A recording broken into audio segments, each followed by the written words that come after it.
મહત્વના સમાચાર સુરતથી પ્રાપ્ત થઈ રહ્યા છે કે જ્યાં વાહન ટ્રાન્સફરની કામગીરી ઠપ જોવા મળી છે।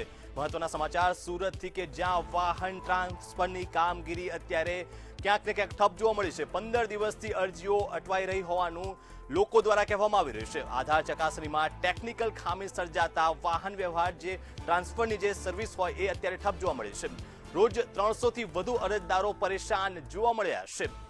ત્યારે વાહન ટ્રાન્સફરની જે કામગીરી છે અત્યારે સુરતમાં ઠપ જોવા મળી છે। વાહન માલિકી બદલવામાં મુશ્કેલીઓ ઊભી થઈ છે। મહત્વના સમાચાર સુરતથી કે જ્યાં નવી વ્યવસ્થાથી નાગરિકો અત્યારે હેરાન પરેશાન જોવા મળ્યા છે।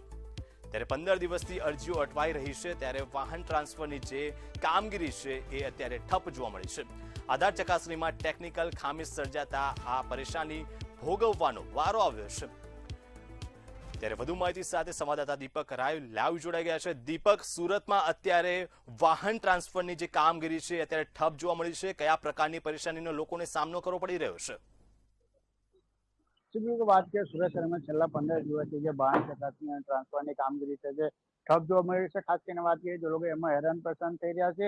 જોઈ શકાય છે હાલ આરટીઓમાં ઉપસ્થિત છે ને મોટી મોટી ગાડીઓની લાઈન જોવા મળી રહ્યા છે, કેમ કે જે હિસાબે છેલ્લા 15 દિવસથી જે કંઈક ના કંઈક ટેકનિકલ ખામીઓને કારણે જે ટ્રાન્સફર નહીં થવાનું જે લોકો હેરાન પરેશાન થઈ રહ્યા છે। ખાસ કરીને વાત કરીએ જે 4500થી વધુ જે અરજીઓ છે અટકાઈ છે અને ખાસ કરીને એમાં લોકો છે જે હેરાન પરેશાન થઈ રહ્યા છે। આધાર કાર્ડ અને અથવા કોઈ પણ ડોક્યુમેન્ટને કારણે જે ટેકનિકલની કમી પડી છે, જે ખામી છે તેના કારણે જે 3000 થી વધુ જે અરજદાર છે હેરાન પરેશાન થઈ રહ્યા છે। વાહન માલિક હોય કે જે ખરીદદાર હોય એ તમામ લોકો છે જે હેરાન પરેશાન થઈ રહ્યા છે।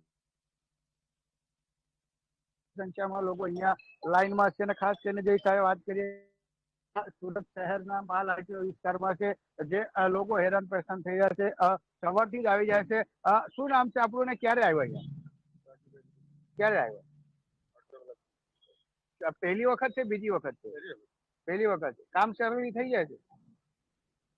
બિલકુલ, આ ખાસ કરીને જોઈ શકાય છે જે લોકો છે તે અહીંયા આવી રહ્યા છે। ગાડી ટ્રાન્સફર લેવું હોય કે જે નવું ખરીદવું હોય તમામમાં તકલીફનો સામનો થઈ રહ્યો છે, કેમ કે જે પાલ આરટીઓમાં ટેકનિકલી જે આપણે ખામીને કારણે જે લોકો હેરાન પરેશાન થઈ રહ્યા છે ના જે હાલ જે પાલ આરટીઓ દ્વારા કહેવામાં આવ્યું છે કે જે પણ ખામીઓ છે અમે સુધારવાની કોશિશ કરી રહ્યા છે।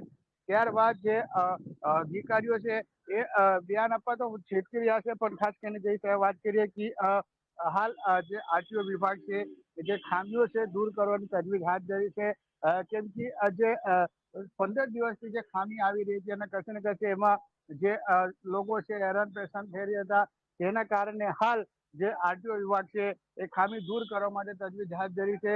જોઈ શકાય છે કે જૂની ગાડીઓ ટ્રાન્સફર કરવાનું હોય કે પછી નવી ગાડી લેવાનું હોય એ તમામમાં જે ટેકનિકલ કમીને કારણે જે તકલીફ આવતી હતી એમાં હવે ખાસ કરીને જે આરટીઓ વિભાગ છે એ ખામી દૂર કરવા માટે જે અધિકારીઓ છે જે સંબંધિત કર્મચારીઓ છે તમામને કામે લગાવ્યું છે। ખાસ કરીને જોઈ શકાય છે કે જે ગાડીઓ છે લાંબી લાઈન છે, આ એક નિયા લાઈન છે, આમ આખી ગોલ રાઉન્ડ છે, એટલે જે 2-2 કલાકથી લોકો લાઈનમાં પણ ઉભા રહ્યા છે, તેના કારણે લોકો હાલ કામ ધંધા છોડીને અને આરટીઓને ચક્કર કાઢી રહ્યા છે, કેમ કે 15 દિવસથી જે લોકોને 3000 થી વધારે અરજીઓ અટકાઈ છે અને ખાસ કરીને જે 4500 થી વધુ અરજીઓ આવ્યું છે 3000 છે જે અટકાઈ ગઈ છે, કેમ કે ટેકનિકલી કારણે કહી છે એમાં જે ભૂલ હોવાનું કારણે હોય કે જે નેટવર્કની કારણે હોય, કઈ ના કઈ તકલીફનો સામનો કરીને લોકો હેરાન પરેશાન થઈ રહ્યા છે। જી, સમગ્ર માહિતી બદલ દીપક આપનો આભાર।